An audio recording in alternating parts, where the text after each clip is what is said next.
Joliba Afternoon News. Au Mali, le cadre d'échange de partis et de regroupement de partis politiques exige le respect du délai de la transition. Page culture, nous recevons Maralenke, le premier groupe féminin de slam au Mali. À l'international, la violence sexuelle en République démocratique du Congo, l'Organisation mondiale de la santé présente ses excuses. Mesdames et messieurs, bienvenue au journal sur Joliba TV News. L'ambassadeur de la France au Mali, Joël Meyer, a adressé une lettre au Premier ministre malien, Dr Choguel Kokala Maïga. Le représentant de la diplomatie française au Mali a tenu lui aussi à donner des précisions par rapport aux propos de Choguel Kokala Maïga. El Hadji Malik Guiteye. Les tensions brûlent toujours entre la France et le Mali après les sorties des autorités des deux pays suite à la déclaration du Premier ministre Dr Choguel Kokala Maïga à l'ONU. C'est au tour de l'ambassadeur de la France au Mali, Joël Meyer, d'attiser les faits. Dans une lettre adressée au Premier ministre malien, le représentant de la diplomatie française au Mali a donné lui aussi ses opinions par rapport à la brouille diplomatique entre les deux pays. De prime abord, M. Meyer s'inscrit en faux aux propos du Premier ministre Dr Choguel Kokala Maïga concernant l'abandon du Mali en plein vol par la France. La France, dans ses activités de développement et de coopération d'une part, ne quitte pas le Mali. Avec plus de 50 milliards de francs CFA d'appui au développement ne serait-ce que pour la seule année 2021 et 3000 soldats présents sur le sol malien, il est inexact d'affirmer que la France cesse de se tenir aux côtés du peuple malien. Selon lui, ce départ a été bien discuté en amont avec les autorités maliennes.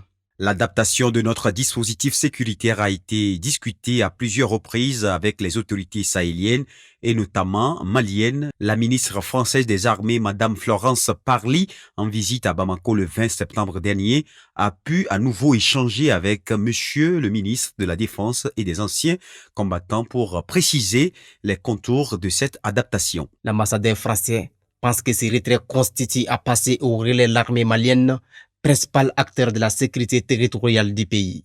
Le transfert aux forces armées maliennes de certaines emprises du Nord tenues par Barkhane constitue simplement une étape logique dans le progrès et du retour de l'État malien dans ces localités. Le premier acteur de la sécurité des Maliens est l'État malien souverain. Selon lui, la France n'empiète pas la souveraineté du Mali à coopérer avec les autres pays. Aucun pays n'interdit au Mali de développer une coopération militaire avec aucun État partenaire selon les choix souverains du Mali. À titre d'exemple, le partenariat d'État à État ancien de plusieurs décennies que le Mali entretient avec la Russie n'a jamais été remis en cause ou dénoncé par aucun acteur international. Toutefois, c'est le recours éventuel à une société privée de mercenaires que la France condamne et émet même des menaces. Le Mali peut prendre cette décision en toute souveraineté. Toutefois, en toute souveraineté également, il est normal que les pays alliés du Mali, qui ont tant investi pour la défense de votre territoire et ont payé un lourd tribut avec de nombreux soldats morts, puissent valoir leur point de vue et mettre en garde contre les conséquences d'un tel acte, y compris sur le maintien de leur propre contingent. Enfin, l'ambassadeur de la France au Mali a tenu à préciser que son pays ne vise qu'un seul objectif, la stabilité du Mali. La France n'a pas d'intérêt caché dans votre pays. Le seul objectif que nous poursuivons est le retour de la sécurité et de la stabilité allié à un développement renforcé du Mali pour toutes les populations maliennes d'abord et ensuite pour prévenir l'émergence d'une crise régionale qui affecterait également l'Europe. Cette lettre de Joël Meyer risque de mettre de l'huile sur le feu dans la tension diplomatique entre les deux pays. Depuis la déclaration du Premier ministre malien Dr Choguel Kokala Maïga lors de la 76e session de l'Assemblée générale de l'ONU, les deux pays sont à couteau tiré. Les autorités françaises, à travers Florence Parly, ministre de la Défense, multiplient depuis lors les déclarations et ont même évoqué un éventuel isolement du Mali par la communauté internationale en cas de coopération avec Wagner. Les autorités maliennes, de leur côté, affichent une sérénité et sont visiblement soutenues par une bonne partie de la population malienne. La récente sortie de la ministre française des Armées Florence Parly devant les sénateurs continue d'alimenter les débats. En effet, Mme Parly évoque un possible isolement du Mali sur la scène internationale si toutefois ce dernier contracte avec la société privée russe Wagner. Écoutons la réaction de quelques politiques à propos de cette déclaration. Ils sont au micro de Aïssata Traoré et Bakoroba Niaré. Il faut noter que ces derniers jours, quand même, il y a une forte tension entre les deux pays. Je pense que le Mali et la France se donnent la main régulièrement, c'est des partenaires traditionnels. Et il arrive des moments dans le partenariat où les deux pays ne s'entendent pas. Je pense que nous traversons une période comme ça. Mais je ne pense pas que les menaces peuvent régler le problème. Je ne pense pas que la diplomatie française a été assez inspirée en parlant de la sorte, en adoptant de telles postures. Pour de tels cas, je pense qu'il aurait été mieux de se voir, de discuter, sans pour autant tenir des propos qui peuvent heurter. Et nous aussi, Maliens, nous devons travailler à faire face à cette insécurité parce qu'aucun autre pays ne viendra nous sauver. C'est à nous d'être au devant de la scène, c'est à nous d'être au cœur du dispositif pour pouvoir endiguer ce phénomène-là. Ça fait longtemps que ça nous handicape. C'est un mépris pour notre pays parce que pour moi, la diplomatie a des règles.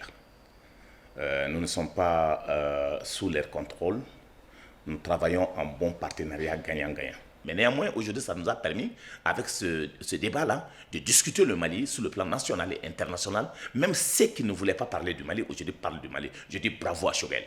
Dans une conférence de presse animée par les responsables du cadre d'échange de partis et de regroupement de partis politiques pour une transition réussie, le collectif a exigé le respect strict du délai imparti à la transition. Plus de détails dans cet élément signé Abdoulaye Koniba Konaté et Moussa Tembini. Face à la presse, le cadre d'échange de partis et regroupement de partis politiques pour une transition réussie, composé de plusieurs dizaines de partis politiques, évoque essentiellement des questions électorales et le respect du délai de la transition. Nous, partis et regroupements de partis politiques du cadre d'échange pour une transition réussie au Mali, rappelons que le non-respect du délai de 18 mois imparti à la transition contenu dans la charte de la transition, en son article 22, sera l'échec des autorités de la transition. Et ils en assumeront toutes les conséquences. Rejetons l'organisation des assises nationales de la refondation de l'État, qui sont coûteuses et inopportunes.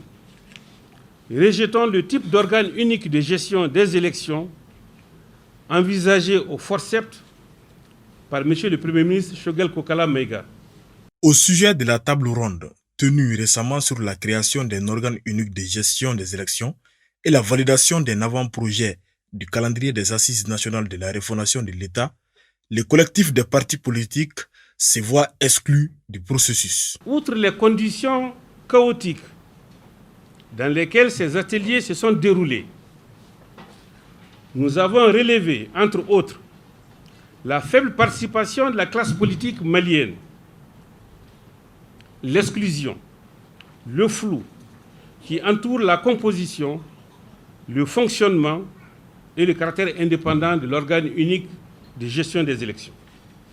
Par ailleurs, le cadre d'échange de partis et regroupement de partis politiques pour une transition réussie évoque des sanctions en cas de non-respect du délai convenu. Le Premier ministre à la tribune des Nations Unies s'est engagé à respecter le délai de la transition, mais le même Premier ministre de retour a fait un arrêt en France où il a, face à des médias internationaux, il a parlé d'une possible prorogation de ce délai-là de quelques semaines ou quelques mois. Donc ça nous inquiète. Ça nous inquiète, nous attirons aussi l'attention de l'opinion nationale et internationale que le Mali n'est pas à l'abri des sanctions internationales. L'ex-président français Nicolas Sarkozy condamné à 1 an de prison ferme pour financement illégal de campagne. L'information est tombée en début de journée d'hier. Après 3 semaines de procès, le tribunal correctionnel de Paris a donc déclaré Nicolas Sarkozy coupable de financement illégal de campagne électorale dans l'affaire de Baig Malion. Cependant, sa peine sera directement aménagée en détention à domicile sous surveillance électronique. La publication par le vérificateur général d'un mémorandum sur les irrégularités financières attribuant un détournement de 343,7 millions à l'Agence nationale de l'aviation civile ANAC pendant les exercices 2017, 2018 et 2019 alimente les conversations et suscite des interrogations au niveau de bon nombre de gens. Aminata Chektal. Une irrégularité financière qui s'élève à plus de 340 millions de francs CFA dans la gestion de l'Agence nationale de l'aviation civile entre 2017 et 2019. C'est ce qui ressort d'un rapport du bureau du vérificateur général. Le dit rapport indique des dysfonctionnements du contrôle interne et recommande au ministère des Transports et des Infrastructures de veiller au renouvellement dans le délai requis le mandat du président du conseil d'administration quant aux irrégularités financières qui s'élèvent à 343 730 565 francs CFA. Elles sont dues, entre autres, aux créances non recouvrées pour un montant de 221 747 058 francs CFA, aux pénalités de retard non retenues pour un montant de 112 188 507 francs CFA, aux frais d'hébergement non justifiés pour un montant de 9 795 000 francs CFA. Toutefois, même si le rapport d'enquête ne met en cause pas de manière directe le directeur général de l'ANAC, il est à noter qu'il a eu à reprocher beaucoup de choses à certains cadres du dit organe, notamment son agent comptable. À présent, l'image du jour consacrée au temple d'Angkor. Angkor est un site archéologique du Cambodge composé d'un ensemble de 200 temples et de nombreux aménagements hydrauliques dispersés sur plus de 400 km² qui fut la capitale de l'Empire Khmer du 9e au 14e siècle. C'est l'ensemble de monuments le plus important de l'art khmer. Ces ruines, méticuleusement restaurées pour certaines, sont situées dans les forêts du nord du Tonlé Sap, en bordure de la ville de Siem Reap. Classée depuis 1992 au patrimoine mondial de l'UNESCO, elle attirait encore en 2019 plus de 1,5 million de visiteurs sur les 8 premiers mois de l'année, constituant ainsi la principale attraction touristique du Cambodge. Si l'histoire retient le 9e siècle pour la fondation d'Angkor, les ruines de ce site cambodgien ne seraient que la partie monumentale connue d'une présence remontant à l'âge du bronze révélée par la nécropole de Kota Meas datée d'au moins 1800 avant notre ère. Pas moins de 27 sépultures ont été dégagées avec leurs nombreuses offrandes. Les squelettes humains des 59 individus identifiés sont d'une grande valeur pour la connaissance du peuplement préhistorique du sud-est asiatique continental. Celle-ci révèle une population peu robuste qui a cependant développé une résistance immunitaire à la malaria. Suivons à présent l'actualité internationale avec Fanta Diarra. L'économiste tunisien et ancien ministre du Commerce Mohsen Hassan déclare que le gouvernement doit décréter l'état d'urgence économique et financière car l'économie du pays souffre d'un terrible dysfonctionnement. Ce moment de déclenchement de l'investissement est tributaire de la stabilité du financement, selon Mehdi Bouhiri, fondateur de la start-up Watersprit. Une horizon plus claire me permettra d'obtenir le dernier accord de financement et de lancer très rapidement le scale-up industriel, la mise en place de l'industrie pour la start-up actuelle. Et en plus, on a un plan sur plusieurs années pour la croissance et l'internationalisation basé sur le moment de déclenchement de l'investissement. Et ce moment de déclenchement de l'investissement est tributaire de la stabilité et du financement. Je comprends que nous sommes dans une phase exceptionnelle, mais pourvu qu'il y ait de la visibilité sur l'étendue de la phase exceptionnelle, que ce soit au niveau des personnes touchées ou au niveau de l'étendue sur le plan sur le plan de la durée. Jusqu'à quand restera? Nous sommes prêts à accepter, on comprend, on est même, on développe de l'espoir d'assainissement du climat des affaires et du climat politique, pourvu qu'il y ait de la visibilité. La situation à partir du 25, c'est quelque chose de bien, il n'y a pas de doute, dans l'absolu. Maintenant, il faut essayer de faire vite, nous donner un peu le cap, mettre un gouvernement en place pour suivre les grands dossiers, prendre les décisions qui peuvent donner encore plus de courage et d'espoir aux opérateurs économiques. La nouvelle chef du gouvernement en Tunisie va devoir se tenir en priorité sur une grave crise économique dans ce pays dont l'instabilité chronique freine aussi les investisseurs et les bailleurs de fonds. L'OMS présente ses excuses sans réserve aux victimes de violences sexuelles en République démocratique du Congo commises par des membres du personnel lors de l'épidémie d'Ebola entre 2018 et 2020. L'OMS présente ses excuses sans réserve aux femmes et aux filles qui ont été victimes d'exploitation et d'abus sexuels lors de la riposte à la 10e flambée du virus Ebola dans l'est de la RDC. Le directeur général a promis de prendre des mesures rapides et immédiates pour répondre aux recommandations de la commission indépendante, notamment en apportant un soutien aux victimes. Il s'agira également de remédier aux défaillances de la direction et du personnel et de procéder à un changement ou à une réforme en profondeur de la structure et de la culture organisationnelle en matière de prévention de l'exploitation et des abus sexuels. Comme nous l'annoncions dans les titres, nous recevons le groupe Maralenke, le premier groupe de slam féminin au Mali, composé de 3 jeunes slameuses, à savoir Aminata Bambi Konaté, Wesh la slameuse, Ouslam Bambi et Mali Keita, Mali la slameuse, Mariam Koita. Alors, mesdames, bonjour et bienvenue. Bonjour. Merci d'avoir accepté notre invitation. Le plaisir est partagé. Vous, c'est Mali Keita, Mali la slameuse. Et de l'autre côté, c'est Wesh la slameuse. Oui, Aminata Bambi Konaté, alias Wesh la slameuse, Ouslam Bambi. Voilà, oui, une fois encore, merci d'avoir accepté notre invitation. Alors, avant d'aller plus loin, expliquez-nous le mot Maralenke. Maralenke, c'est quoi? De quoi s'agit-il exactement? Maralenke, c'est la fusion de nos noms d'ethnie, à savoir que le groupe Maralenke est composé de 3 jeunes filles, c'est-à-dire Aminata Bambi Konaté, Mali Keita et Mariam Koita, qui est actuellement au Canada pour un projet de slam. Alors, Maralenke, c'est la fusion de nos noms d'ethnie. Mariam Koita, elle est Maraka. Et Aminata Bambi Konaté et moi, nous sommes Malenke. Maraka, Malenke, on a fait la fusion Maralenke. C'est les initiales d'ethnie, de vos noms d'ethnie. Tout à fait. Très bien. Alors, vous étiez, je reviens à vous, Wesh la slameuse, vous étiez récemment dans la région de Ségou pour des activités du groupe Maralenke, bien sûr. De quoi s'agit-il? Alors oui, effectivement, nous étions à Ségou. Et c'était pour un atelier de formation qu'on a organisé avec les jeunes filles et garçons de la région de Ségou. Question de les initier à l'écriture du slam. Et aussi, il faut savoir que c'est un after-party de notre initiative annuelle qu'on organise qui s'appelle « Nos mots contre les mots du Mali ». Et c'est après cette compétition qu'on a décidé de retourner à Ségou pour faire un atelier pour ces jeunes-là. Alors, nos mots contre les mots, de quoi s'agit-il réellement? C'est ce concept, nos mots contre les mots, du Mali. Oui, comme elle vient de le dire tout de suite, nos mots contre les mots du Mali est une initiative de Maralenke, appuyée par la GIZ dans son programme Donko Nimaya. C'est un projet qui consiste un projet de Maralenke qui consiste à donner la voix à la jeunesse. Nous nous sommes dit, on est des slameuses, on fait des albums, on est sur les scènes, on donne des messages à tout le monde, les jeunes nous apprécient.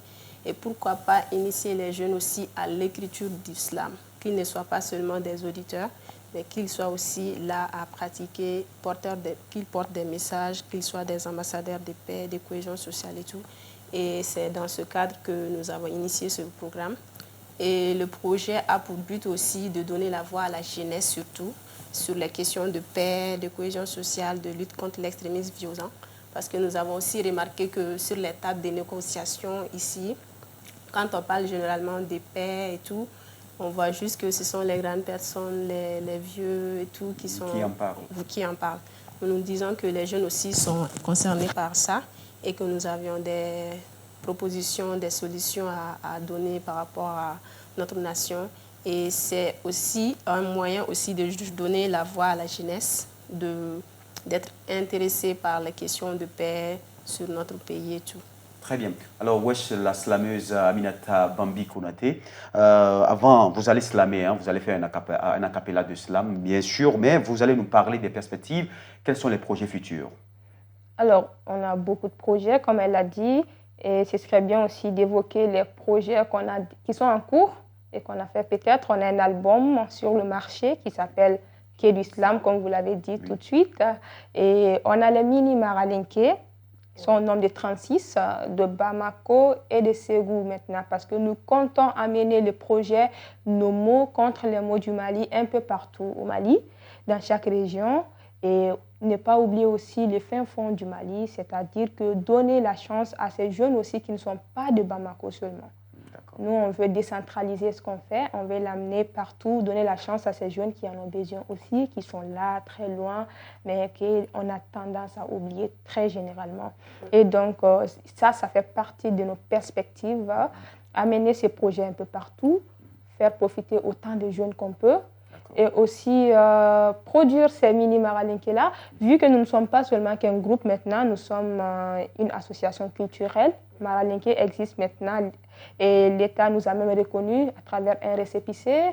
On est maintenant dans les trucs formels et on est une association. Donc les mini-Maralinké, ils ne seront plus des mini, mais des membres de cette association. Et qui peut participer, qui peut être membre du mini-Maralinké? De la base, normalement, c'est les fruits, c'est les participants des compétitions de Nos mots contre les mots du Mali qui deviennent automatiquement mini-Maralinké ou bien membres de l'association.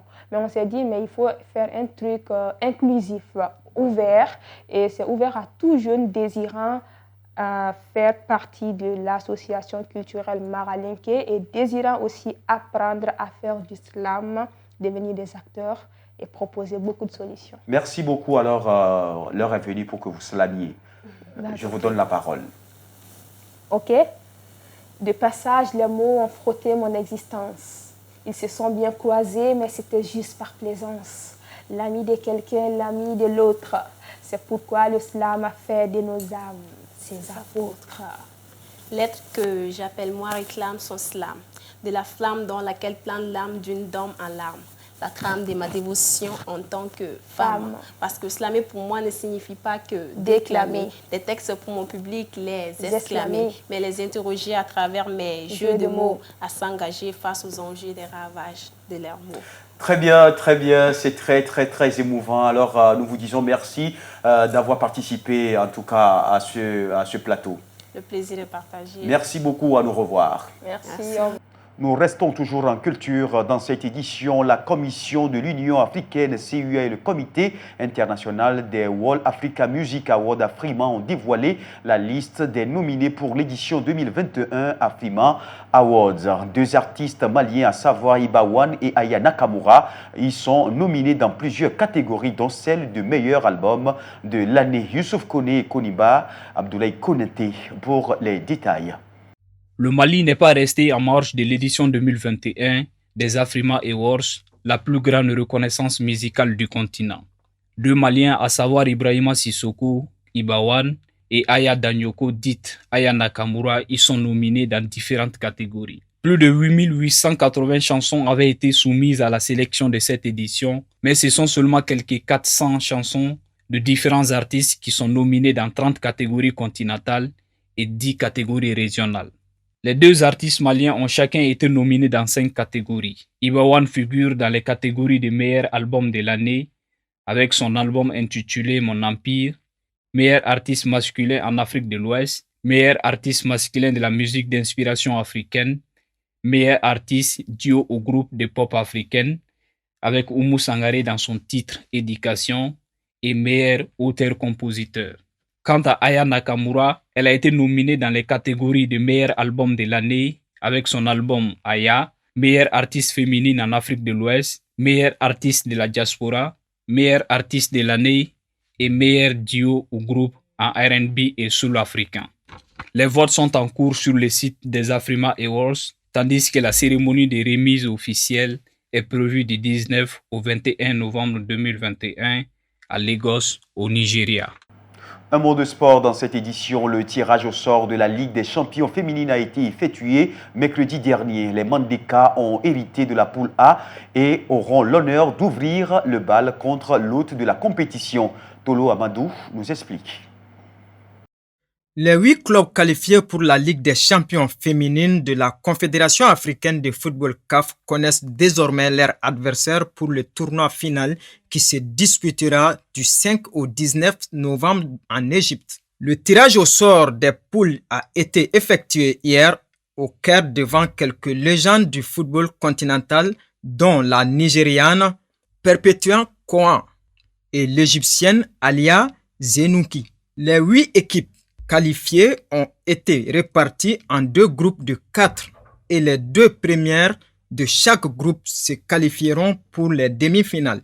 Le représentant de la zone de l'UFOA et du Mali, l'AS Mandé, a hérité du groupe A, qui comprend également le club hôte du tournoi Wadi des Glaces d'Égypte, Malabo King de Guinée équatoriale et Assa Akassa Ladies du Ghana. Dans la poule B, on retrouve Vinga du Kenya, Mamelodi Sundowns d'Afrique du Sud, AS FAR du Maroc et River Angel du Nigeria.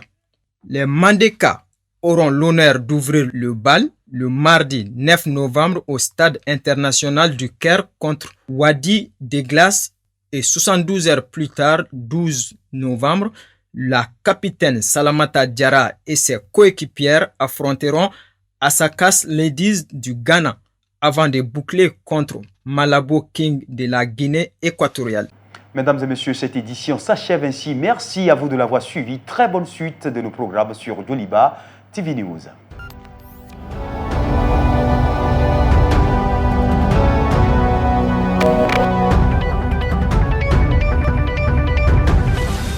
Joliba Afternoon News.